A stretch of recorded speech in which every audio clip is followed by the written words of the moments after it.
Welcome to Okoboji Broadcast. I'm Jeff Thie. We're pleased to have with us today Mike Ehret, who's the Dickinson County Emergency Management Coordinator, and we'll be talking to him about the conditions here in the county of Dickinson in just a moment. But Okoboji Broadcast is being brought to us by Lakes Regional Healthcare and Avera partner, Brand's Law Office in Spirit Lake, Synergy Chiropractic and Acupuncture in Okoboji, Bloom and Leonard Agency in Esterville, and HP Insurance Agency with offices in Sibley and Rock Rapids, Ruth Van Locker on Hill Avenue in Spirit Lake, Beck Engineering in Spirit Lake, and B Radiant Laser Skin Studio located in Lakes Dermatology in Spirit Lake. Well, Mike, first of all, I know you are terribly, extremely busy, but thank you for taking a few moments with us. Yeah, you bet, no problem. Well, let's talk about it. Last couple weeks have been untested, charted waters for all of us. And I'm sure for the emergency management in Dickinson County, you can take that up about 100 times. What have you had to deal with in the last couple of weeks? A little bit of everything. Been meeting with so many different groups daily with the hospital, hearing what they're doing to plan and prepare and still be able to continue as many operations out there as possible. Meeting with the courthouse staff, department heads, our public safety group here about different decisions we've made at the courthouse. We're currently basically locked down, but still working. Yeah. So forth. Meeting with state agencies, other emergency managers in Iowa and even now in Minnesota starting today. So hearing what other people are dealing with and what solutions they're finding and so forth. So just a whole lot of meetings, but it's a lot of really good communication and information sharing, which we need right now. The hospital's done an exemplary job of getting information out of what they're currently dealing with and steps people should take for not only keeping themselves at home, but if they feel they need to come in, letting people know what the steps are for that. As far as the information you're getting from the state, how often are you having conference calls or whatever with the different departments? We're doing the actual phone calls weekly with the state emergency management office.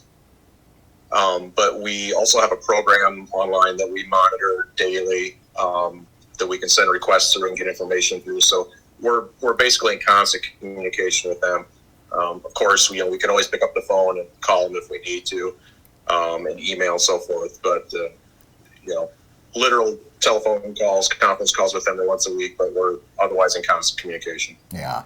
The Dickinson County supervisors, of course, have changed the way that they're meeting using Zoom and so forth, but their last meeting, they were really praising the department heads for Dickinson County, and I know that everybody was working very hard. What are some of the different department heads having to do, Mike? Are they having to change some of their duties to help in other areas? Or, we got the sheriff's office, treasurer, auditor, recorder, and so forth and so on. Of course, your office. Are people having to pitch in? And are you working in shifts to keep down on contact with each other? Yeah, so everybody's been just great through this process. So many decisions have had to be made in the last week and a half, and everybody's just rolling with it. We're doing some staff reductions in some offices where one group maybe working 1 week and another group working the next week to cut down on people being in the building and so forth. Cutting hours, working from home and so forth where possible. So. Well, if people need to find out information, and just from the courthouse, of course, they can still call, and the different numbers of the different areas of the courthouse are listed on the website, so that's easy, but, it's on lockdown currently. The other topic to talk about here, Mike, is coronavirus does not affect the weather, and so we are almost coming up on April very quickly. And that means the possibility of severe weather, so we're also looking at severe weather preparedness.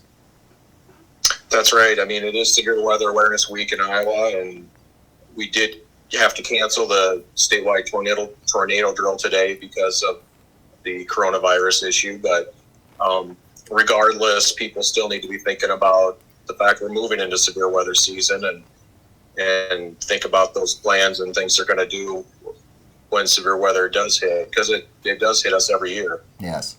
Some years worse than others, but people need to be prepared for that and have ways to receive warnings and alerts and all that good stuff. So yes. With everything else going on, that's one more thing for people to think about. Yeah, as if we don't have enough, but Right. to know the basics, there's a difference between a thunderstorm watch and a thunderstorm warning, and of course the big difference between a tornado watch and a tornado warning. And think ahead, be prepared to take shelter, and know where in your house that you can go, that safe away from windows where glass can blow and so forth. So all those are good things. It's a good time to maybe refresh what you know about that. Absolutely. And there's some folks that have, kids are out of school right now, a lot of free time. You can get on the internet and find all those safety tips and things you should know about severe weather and all that good stuff. So you can be prepared and help prepare your family. Mike, is there any word you'd like to leave with the citizens of Dickinson County at this time for we've all heard, of course, social distancing, washing our hands, not touching our face. But on top of all that, is there anything you want to share with our fellow citizens? Yeah, just especially encourage, like you said, the hand washing and all of that good stuff we've been preaching for the last few weeks as this thing has been coming into our country and so forth and into our area. And it just, there's a lot of good people out there that are working to get volunteers together for some of these different things like Meals on Wheels and daycare and grocery delivery and things like that. If you're able and want to volunteer, there's opportunities out there, and encourage people to get in touch with those groups. On the flip side, if you need some of those services, get in touch with some of those people and ask to be put on their list, and they'll do everything they can to get that help to you. Very good. Yes, indeed. Even though we do it through social distancing, we are still sticking together here in Dickinson County, to be sure. Mike, thank you so much for taking a few times, and anytime you need to get any word out, and of course they can call you right there at the courthouse or get onto the website. What's the different contact information if they need to contact you, Mike? Sure. The phone number is 336-3987. Email address is mike@dcem.us. And the website is dcem.us. Very good. My friend, take care of yourself, be safe, and look forward to talking to you again.